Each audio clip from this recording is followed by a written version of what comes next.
মুখের গা জলসা পড়া এটা বন্ধ হয়, মুখের গা এটা শুকিয়ে যায়, দ্রুত আসসালামু আলাইকুম রহমতুল্লাহি ওয়া বারাকাতুহু। গরু বাতলে কি করতে হয় সেটা এই ভিডিওর মধ্যে আমি দেখানোর চেষ্টা করব।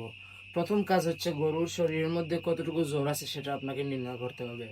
আপনি যদি গরুর শরীরে হাত দিয়ে জ্বর অনুভব করতে পারেন কত কি পরিমাণ জ্বর আছে, তাহলে তো আলহামদুলিল্লাহ। আর না হয় আপনাকে বিকল্প রাস্তা হচ্ছে মিটার দিয়ে আপনাকে মেপে দেখতে হবে যে গরুর শরীরের মধ্যে কতটুকু জ্বর আছে। আমরা মিটার দিয়ে এখন চেক করব। অলরেডি মিটারে 98.6 আছে। আমরা এখন দেখব যে মিটার দিয়ে এই কতটুকু আসে জ্বর।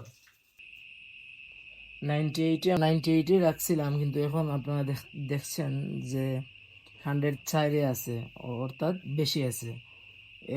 এটা হচ্ছে ময়দার কাই, ময়দা দিয়ে এই কাইটা বানানো হয়েছে। এখন আমরা যেহেতু গরুর শরীরে এখন জ্বর আছে 104, তাহলে আমরা এখন প্যারাসিটামল বা নাপা দিব। কেউ আবার ফার্স্ট বেড দেয়, গরুর যেটা ফার্স্ট বেড দিলেও হয়, আমাদেরটা দিলেও হয়। তো আমি রেজাল্ট পাইছি আমাদের নাপা যেটা নাপা প্যারাসিটামল, ওইটাতে আমি ভালো রেজাল্ট পাইছি। তো এটা দিই।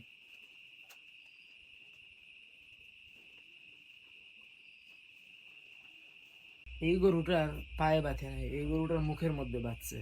তো মুখে ব্যথার জন্য আমি যেটা সচরাচর করি চিটা, আর সাথে আমাদের রেবুসন, মানুষের যে মুগার জন্য যেটা ব্যবহার করা হয় এটাকে আমি 10টা নিয়েছি, 10টা নিয়ে যে পাউডার করছি, এই পাউডারটুকু দিই।